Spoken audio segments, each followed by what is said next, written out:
Hey everybody, my name is Kylie Davila, and I'm super excited tonight to go over. We're in high performance habits, and this chapter is going to be on the high performance killers. Beware three traps. So he has these three traps that are the top performance killers that he's going to get into.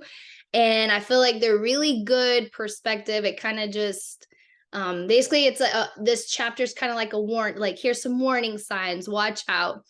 And he starts with a quote from William Shakespeare that says, "The fault, dear Brutus, is not in our stars, but in ourselves."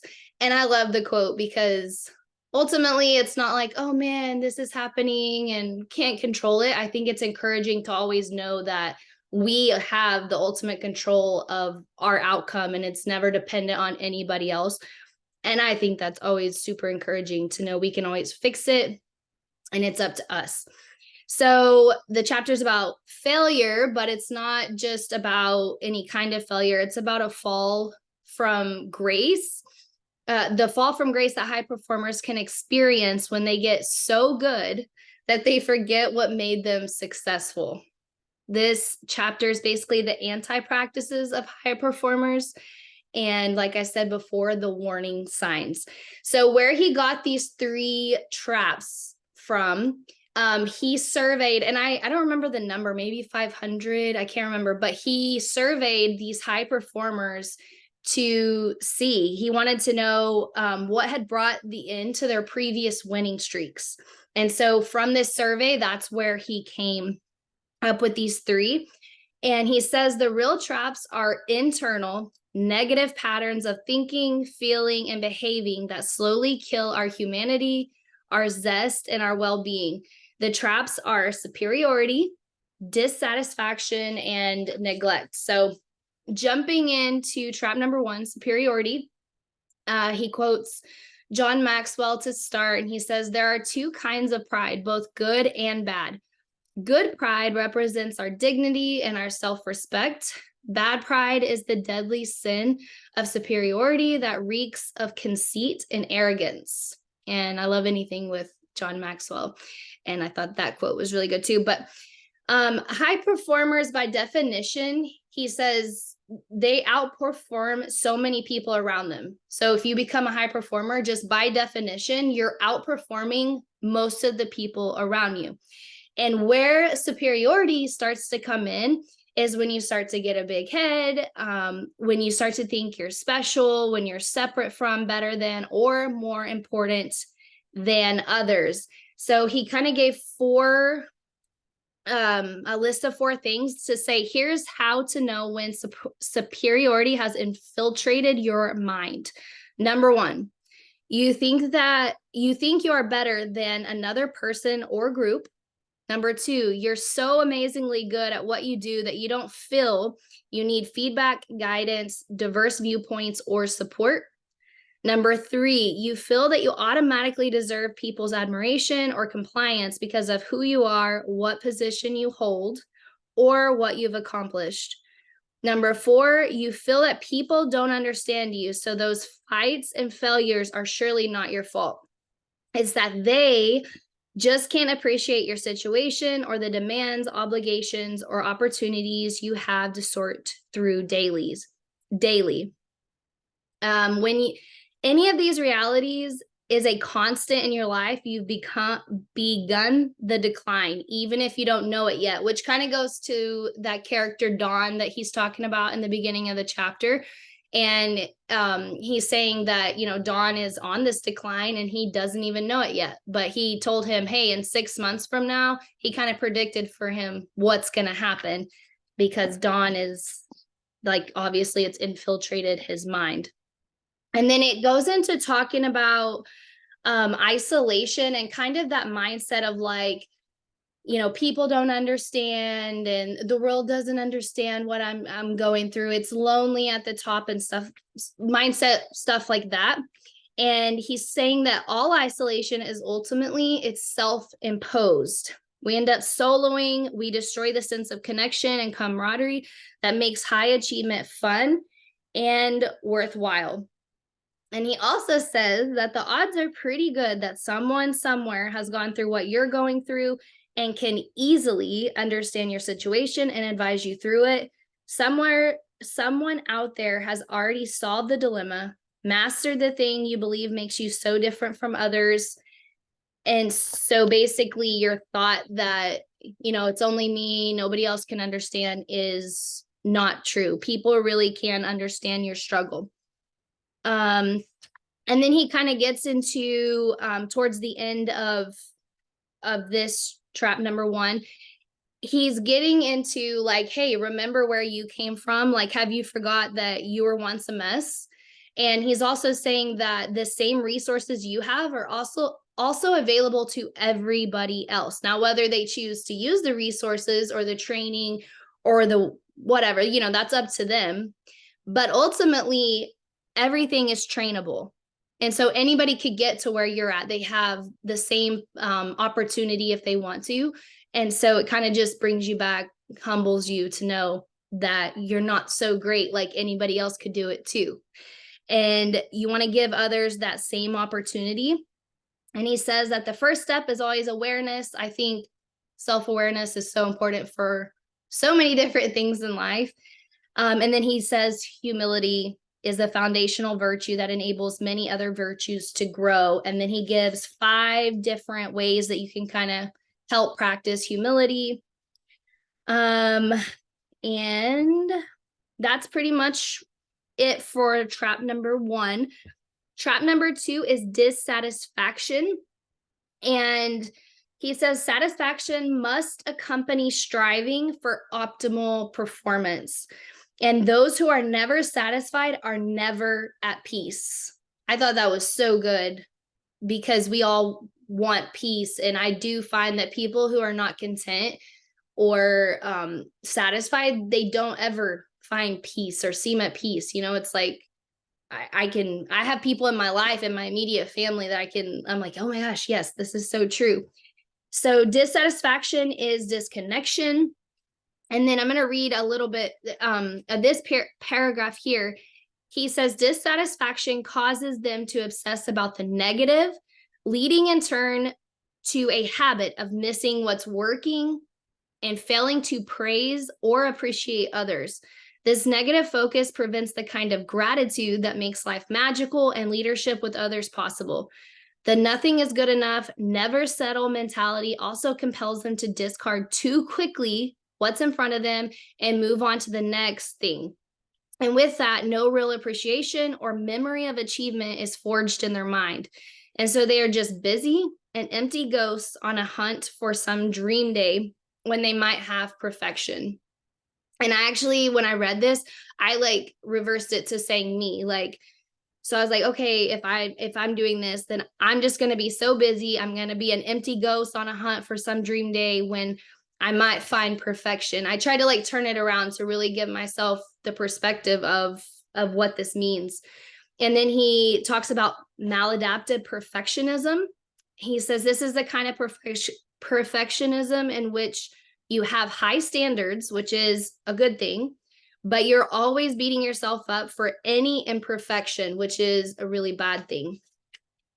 It says seeking excellence and experiencing satisfaction are not mutually exclusive.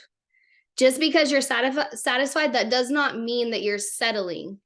Like it doesn't mean you're becoming complacent, which I think is why he talks about it too. But I think it is why so many people have a hard time being satisfied, is because there's like a resistance to it, because they're like, no, I need more. I need to get better. I need to do this. But it's okay to still be satisfied and enjoy the journey and to celebrate every single win that you have along the way. It says that it simply means accepting and taking pleasure in what is. It is allowing yourself to feel contentment, whether or not a thing is complete or perfect. And what I highlighted here and put a little star by, because I think we can relate to this in our business. I know I can personally. He's talking about writing this book, but he says, for example, as I write this book, I'm satisfied even though I'm trying to make it better. I'm satisfied even though I just repeated myself, trying to make it better, even though I'm just weeks from a deadline, even though I'm not sure how it will turn out. as I shoot my videos. I'm satisfied, even though I know I could do better with more time, more practice, and that no matter what I do, plenty of people won't like the result.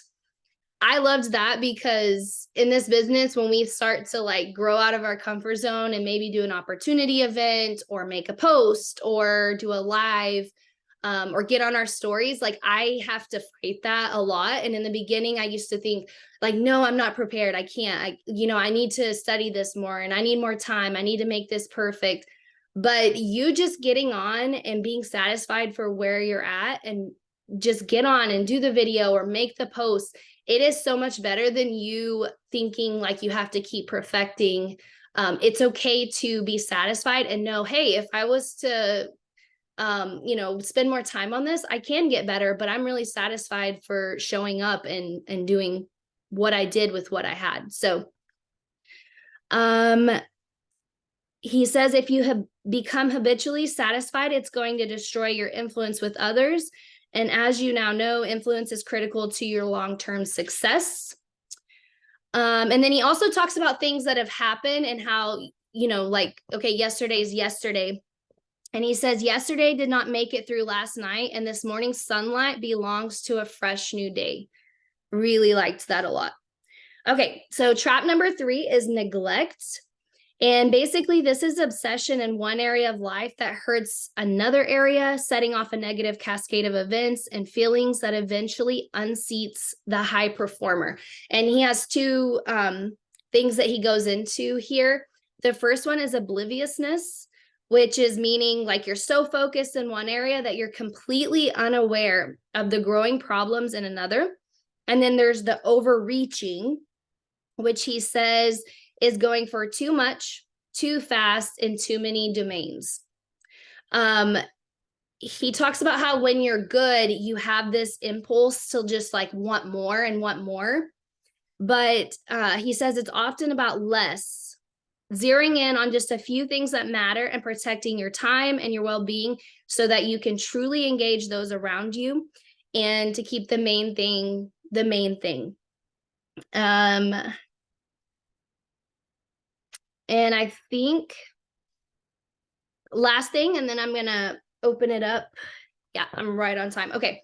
So he says, it also means saying no to the good things that would stretch your day too far. If a good opportunity comes up, but it's going to rob you of a few nights sleep, force you to cancel strategic moves you planned long ago, or knock you out of time with your family, then just say no.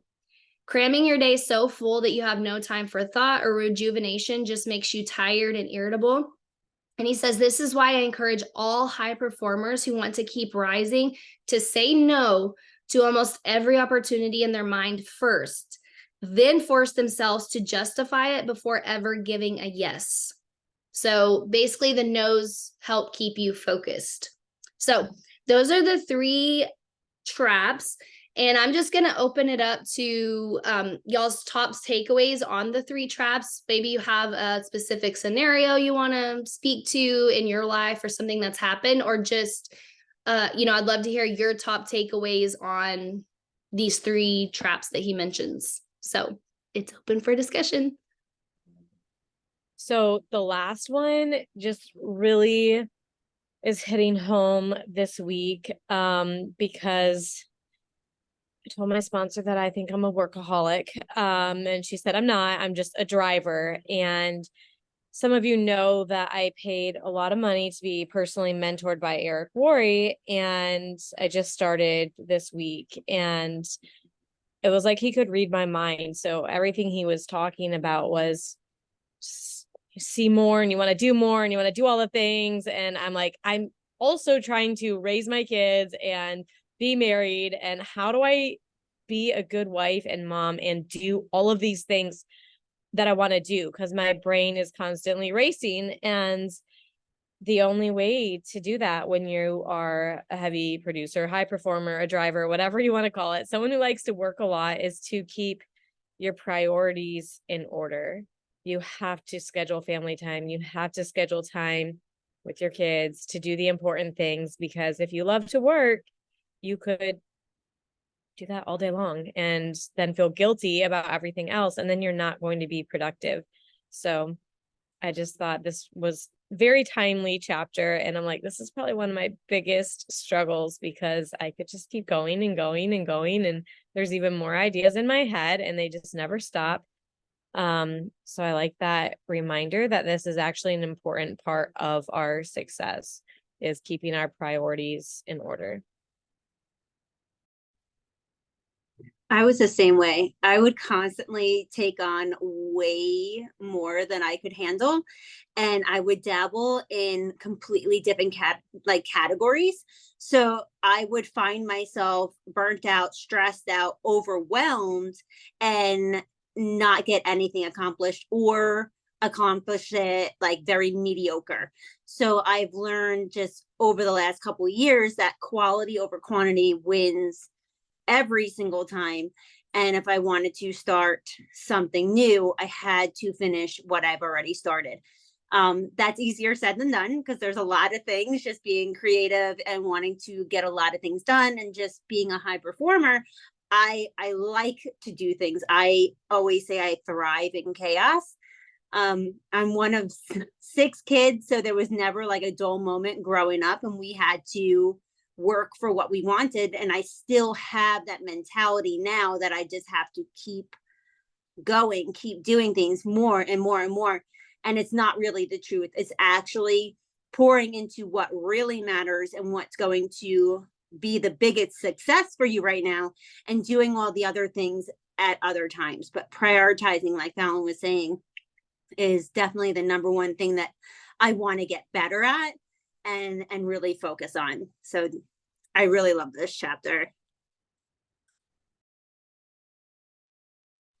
I can relate to that one. Probably not quite as much as Fallon, but even when I first started, Fallon would be like, you need to save all these random projects of yours for the weekend, like on your day off. And so I did start doing that, and that really helped. But I feel like it's so easy to just say yes to everything. Maybe this is a common problem for everyone. I don't know. But like, I remember when I was moving, I said yes to helping with all these things for Ruby Retreat. And then someone asked me to fly to California and do something, and I said yes. And I was like, why did I even say yes to this?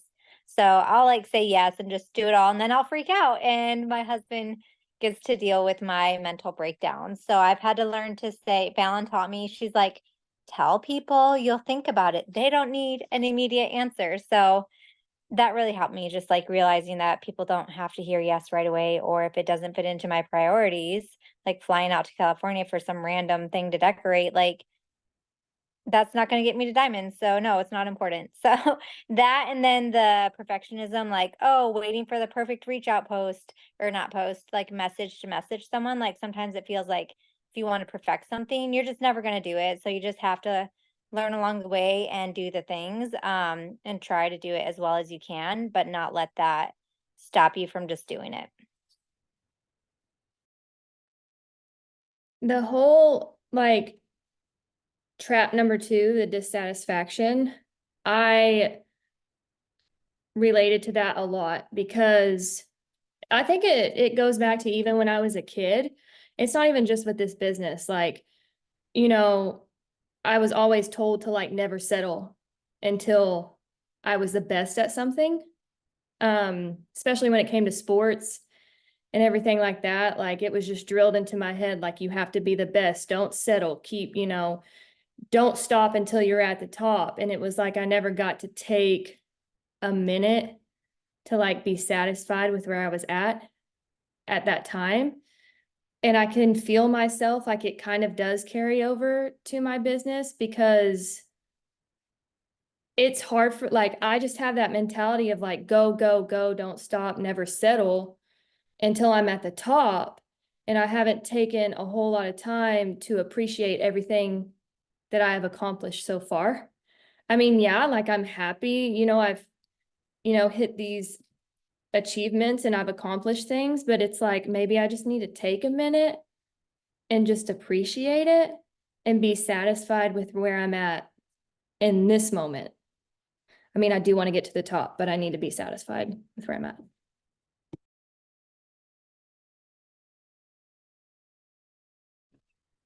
I 100% feel that way too.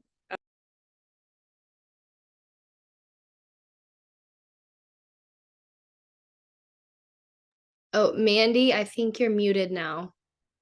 We heard you in the beginning, but then it went off.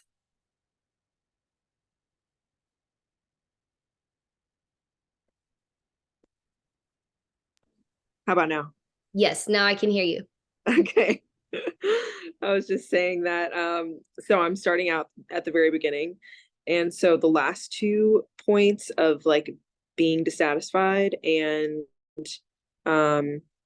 like the perfectionism, well, I guess that was only the second point, but yeah, so I feel that a lot. I feel like I'm not going to get where I want to be quick enough, and I feel like there's still so much that I can be learning and need to learn, and wording and like style and just different things that I feel like I'm still learning. And so definitely having to like push past those feelings that come up weekly of like, am I saying this right? Or like, is this like how this is supposed to look? Or is this how I'm supposed to be talking to people about this thing, you know? And like, I have earned certain things, but I'm not really where I want to be, like, not even close. So it's definitely hard to like appreciate the fact that I have like, I feel like a whole bunch of people more than I started out with for sure. And people that I'm working through things with and they're feeling better and all this stuff. There's so much to be thankful for. But I think especially like starting out, it's so hard to like be happy about where I'm at and not just feel so like impatient, you know? So yeah, these chapters definitely like hit hard. Huge like wake up call, like break on, you know, this train's just moving ahead. So it was really good.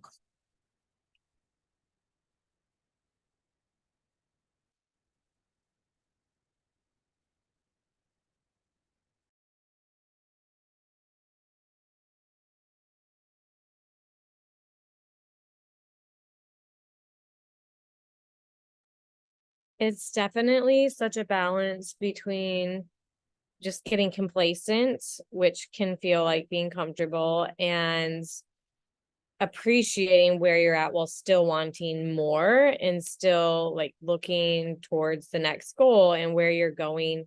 But when you get, I don't know, it's almost like not really dissatisfied, but it's kind of like you have to have both. Like you have to enjoy where you're at and still be excited for where you're going. Because if you're just satisfied where you're at, you won't move forward. But if you're not happy with what you've accomplished or you don't celebrate that, that holds you back too in its own way, which is kind of weird because you wouldn't think that that would. So maybe it's appreciation, maybe it's being grateful, keeping that joy even though you're not where you want to be and there's still more you want to do. Yeah, I think that's literally the how he says that seeking excellence and experiencing satisfaction, that it's not mutually exclusive. And I think it's letting yourself know like that's okay to, you can still seek excellence and seek the next thing and want more, but then it's, you don't have to feel bad about being like, oh my gosh, I'm so sad, like I'm so proud of myself, I've achieved this great thing, like celebrating yourself. And it does feel weird because it almost feels like it's opposite, but it's not. And so it's like this conflicting thing. And I think it's a good takeaway because if you are going to be a high performer, you're going to constantly want more. But if you just find yourself never like being satisfied at all, then you're never going to be at peace and you're going to be miserable and nobody's going to want to work with you. So it was really good.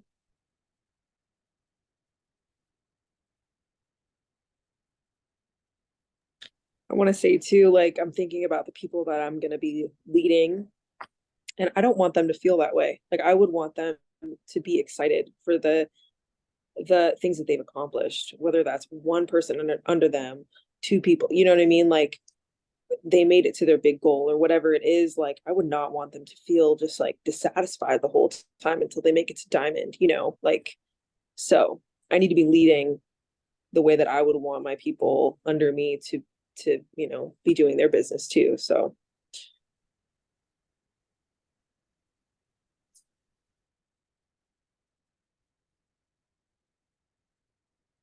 I also find it not, I guess it's not ironic. It's just how we are, like, I think it's like natural or whatever. But I can remember in the very beginning of my business, I remember leaving, we were in Georgia at the time, and we were leaving a Publix parking lot, and I was in the car with my husband, and Noah was really small at the time, but I'm like, oh my gosh, do you know how much this person makes at this rank and whatever?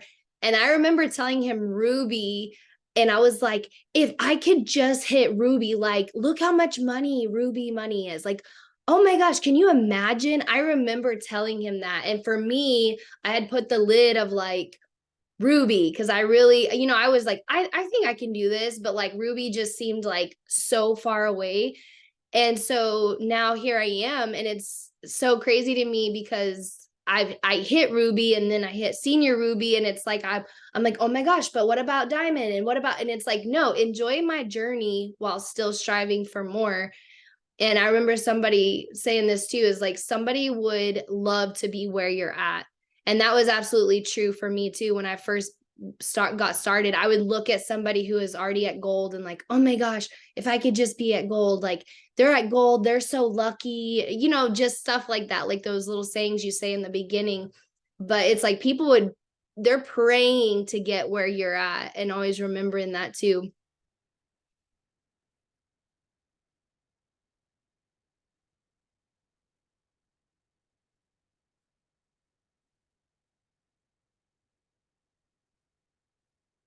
Does anybody else have any takeaways they want to share?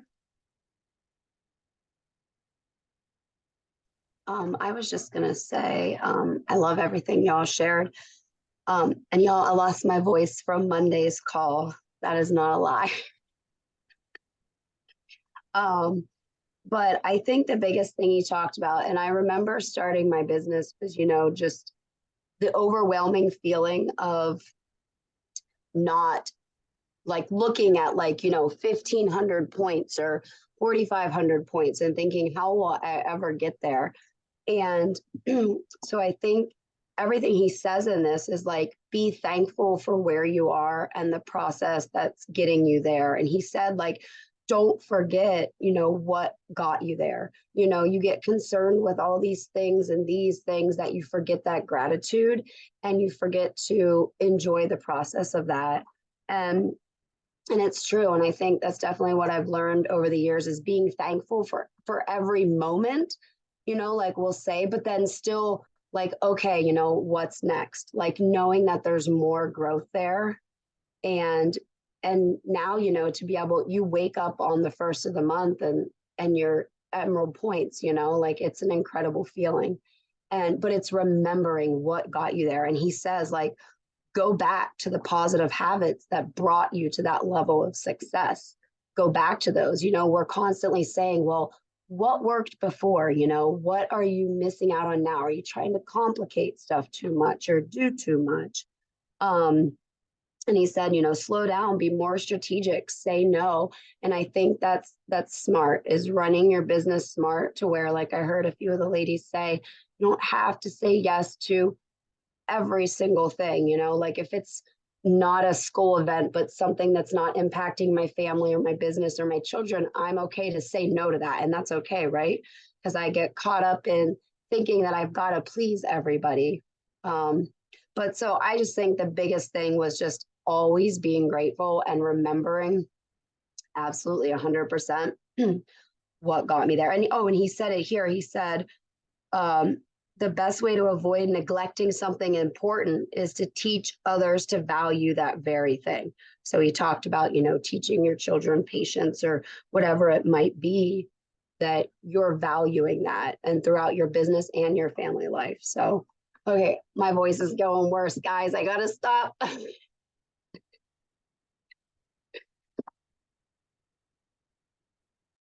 I love that. And I loved also in the neglecting part how he said to like make your list of everything so that you're not in obliviousness or whatever, but like make your list of all the things that are important and then do your weekly check-in or review or whatever he called it, where you're making sure, have I hit all the boxes of all my top priorities? So that way, you know, if you're so into your business right now that you're not neglecting family and whatever. So you're making sure you're hitting all the points and there's not one that is lacking.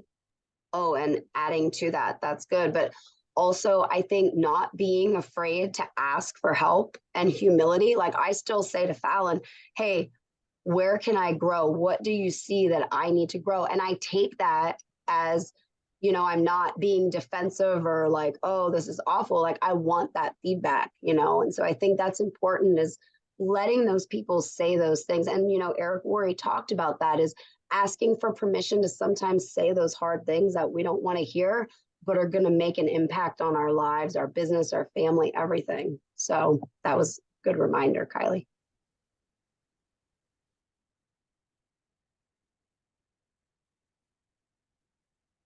Anybody else have any last takeaways? I know we're a little over time.